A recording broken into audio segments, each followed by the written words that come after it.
Hi, this is Remembering the Past, the show where we talk about people who died recently who've had a profound effect on our history, our society, or our culture. And tonight we're going to start out with George Mendonsa, who died recently at the age of 95. And we've talked about George Mendonsa before because he is one of the subjects in one of the most famous World War II photographs ever, The Kiss in Times Square by Alfred Eisenstaedt. George Mendonsa was the sailor kissing the nurse, and we did a more complete profile of this on the podcast we did a couple of years ago of Greta Friedman, who was the nurse. And I refer you to that. There's a lot of information there on the photograph and how they ascertained who the people were. So this should bookend with that.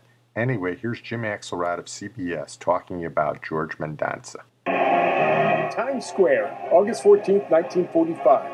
The Japanese had just surrendered when Quartermaster First Class George Mendonsa grabbed a stranger, a dental assistant named Greta Zimmer, and planted one on her. I remember grabbing the nurse, and it was the excitement of the war being over, plus I had a few drinks. Alfred Eisenstadt's snapshot caught the euphoria of the moment, but it would take another 67 years and modern facial recognition technology to confirm it was the fisherman from Rhode Island. The best proof there is my date. Her face is seen over the sailor's right shoulder. Nobody can deny that that's not her. That's right. George was on a date at the time. That's her, Rita. She couldn't have been too upset. The nurse went on her way, but Rita and George were married for more than 70 years. Yes, George Mendonsa died yesterday at 95 in Rhode Island, but he will live forever at 22 in Times Square. Just want to mention two things. Greta Zimmer was the nurse's maiden name, but in our podcast, she's Greta Friedman, her married name, if you want to look it up. And George Mendonsa's girlfriend-wife might not have minded too much, but she was quoted as saying, "He never kissed me like that." We're going to move on now to Karl Lagerfeld, who died recently at the age of 85. He was the German-born fashion designer who rebirthed Chanel and became an all-around bon vivant in Europe. He was immediately recognizable for his white hair, his fingerless gloves, his sunglasses, and his ponytail. I have to admit I'm almost as much out of my depth on Karl Lagerfeld as I am on particle physics, so I'm going to turn it over to Matthew Bannister of BBC4 Last Word. Karl Lagerfeld was the fashion designer who transformed the fortunes of Chanel and Fendi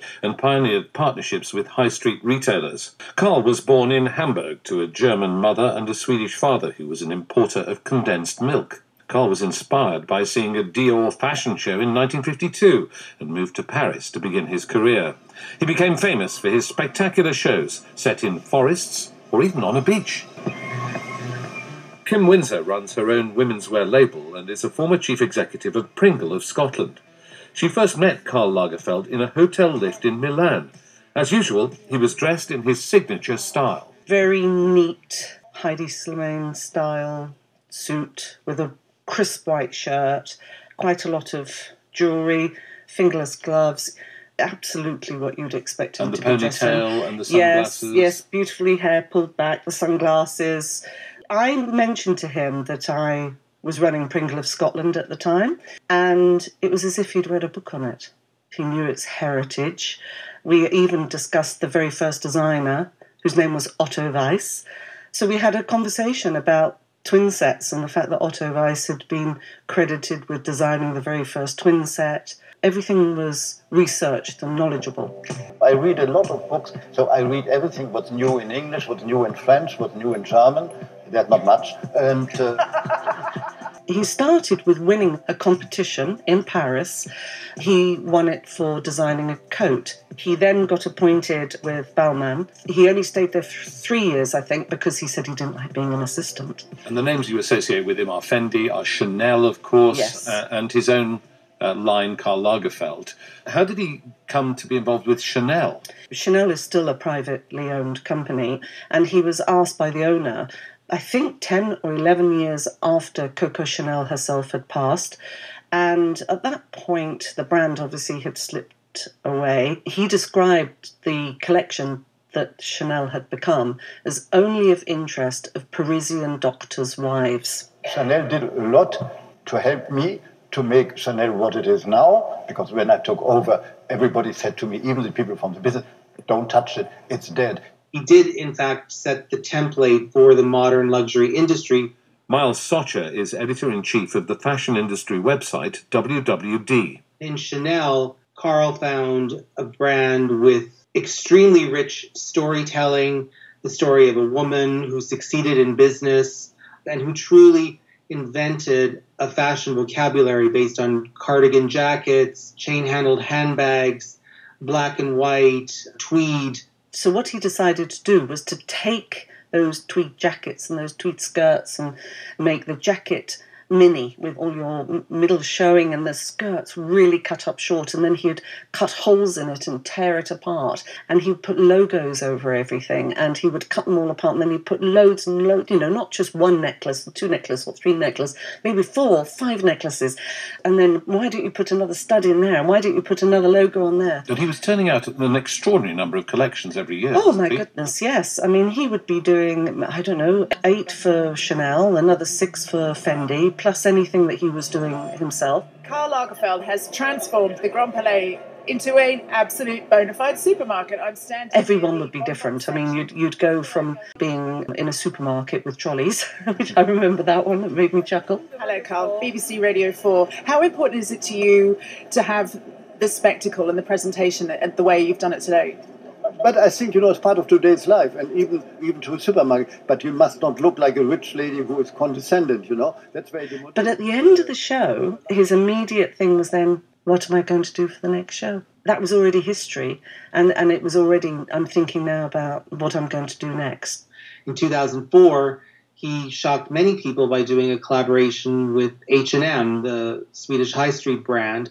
And of course, it was a phenomenal success and launched what would become a host of collaborations between, high street brands and high-end designers. Were there critics? Were there controversies about him?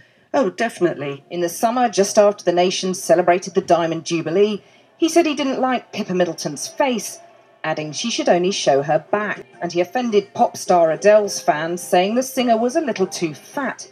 At Fendi, he was the fur and ready-to-wear designer. He was steadfast in Fendi's, use of fur and leather, and I think he saw hypocrisy in people who eat meat and wear leather, but then put their nose up at fur. We must talk about his cat, Choupette. Choupette. The white cat. He was amazed that he could ever become that fond of an animal. He said, I think at one point he said, I wish I could marry my cat. I would say he was more than a fashion designer. He was a true mastermind, the likes of which I don't think we will see again. He did find his home in 2 incredible brands. Very different. But, he was equally passionate, I think, about both. He's a one-off.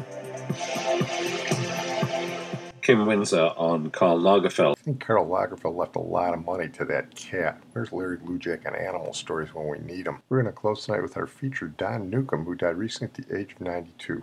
What a pitcher, what a story, what a guy Don Newcombe was. Don Newcombe was the first great black pitching ace in Major League Baseball. Branch Rickey brought him up to the Brooklyn Dodgers in 1949 along with his catcher Roy Campanella to play alongside Jackie Robinson, and they were integral to the Boys of Summer, the great Dodger teams of the 50s. Don Newcombe had an overpowering fastball. He wasn't afraid to throw at batters. Stan Musial said he was the most intimidating pitcher in the National League, and he was a workhorse. He was another one of these guys, they probably overpitched him. But he was Rookie of the Year in '49. He helped the Dodgers win the World Series in 1955. And he was the MVP and Cy Young Award winner in 1956. Here's Major League Baseball and the career of Don Newcombe. I was at the right place in the right time, and I had the ability, and I was scouted and signed by Branch Rickey, and went on from there for a reasonably successful baseball career. Anyone who played with or against Don Newcombe would certainly agree.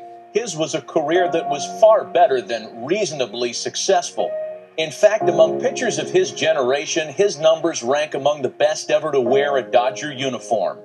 Newcombe won 20 games in a season 3 times, earned Rookie of the Year honors in 1949, as well as both the MVP and Cy Young Award in 1956.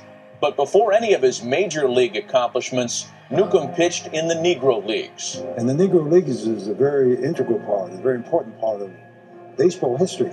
Not only baseball history, but the history of this country. And I, myself, I wouldn't know where I'd be today or what I would have been without Negro baseball. After playing 2 seasons with the Newark Eagles in the Negro League, Newcombe signed with Branch Rickey's Brooklyn Dodgers. In May of 1949, just 2 years after Jackie Robinson broke the color barrier, Newk was called up to the big leagues to become Robinson's teammate in Brooklyn. At 19 years old, I was a part of history, with Jackie Robinson and Roy Campanella becoming the first black men to play in organized baseball. I had no idea it was going to transcend. Newcombe immediately helped the Dodgers win the National League pennant in his first season in Brooklyn. He won 17 games, led the league with 5 shutouts, and pitched 31 consecutive scoreless innings en route to being named National League Rookie of the Year. In July of that season, Newcombe was among the first 4 black players to be named to the All-Star team, along with teammates Jackie Robinson and Roy Campanella and Cleveland's Larry Doby. 3 months after that All-Star game, Newcombe became the first black pitcher to start a World Series game as the Dodgers faced the mighty New York Yankees in the 1949 Fall Classic. And the 1949 World Series is underway. Manager Bert Shotton's choice to hurl the opener for Brooklyn is his opposing strikeout artist, robust right-hander Don Newcombe. Newcombe followed his stellar rookie campaign with a 19-win season, and a year later in 1951, he became the first black 20-game winner in Major League history. Like many other players from his generation, Newcombe served for 2 years in the U.S. military during the Korean War, which resulted in his missing the entire 1952 and 53 seasons. Like any other American, I went to the Korean War for 2 years, like any other red-blooded American. I didn't make a lot of noise, and, well, it took 2 years away from my career. But Willie Mays had to go, and Johnny Podgers had to go, and Don Drysdale, and some of the others had to go. So why would I complain? Newcombe resumed his career with Brooklyn in 1954, and 1 year later was a vital part of one of the most memorable teams in Dodger history.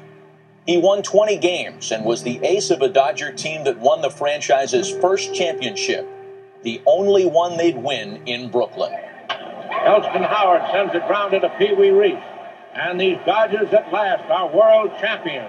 In 1956, Newcombe had the finest season of his big league career, posting 27 wins, 18 complete games, and 5 shutouts en route to winning the National League MVP award, as well as the first ever Cy Young award. In 10 Major League seasons, Don Newcombe collected 149 wins, 136 complete games, 24 shutouts, 4 All-Star appearances, and 1 World Series ring. But perhaps the greatest achievement of his life was his role as a pioneer in the racial integration of Major League Baseball. I'm so happy that my mom and my dad gave me the insides, the guts, to be able to withstand that which we had to endure, because we had the audacity to want to play Major League Baseball in these United States, the home of the free and the home of the brave. Well, we were brave, but it wasn't free, believe me.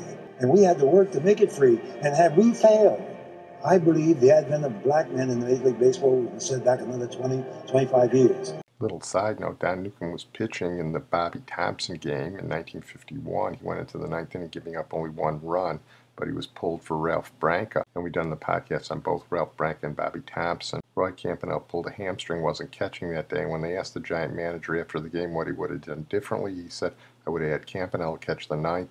He could have gotten Newk through. Well, Don Newcombe was the best pitcher in baseball in 1956, but by 1960 he was out of baseball, primarily due to the fact he was a bad alcoholic. To his credit, after his career, not only did he overcome his alcoholism, but he became one of the greatest advocates in Major League Baseball for alcohol rehab. I'm sure he saved more than one player's career. He was a tough guy on the field, but a nice guy off it, a patriot, and a hard-working guy. And if I had a vote, I'd vote him into the Hall of Fame. Well, I'm going to close on that note. I want to thank my producer and IT genius, Sid Tepps. Don Newcombe was a big guy. He was 6'4", 220. He was a big man in town, especially in 1955 when the Dodgers won the World Series. So in honor of Don Newcombe, to close tonight, we're going to close with some of his compatriots from New Jersey, the Four Seasons, and their great song, Big Man in Town.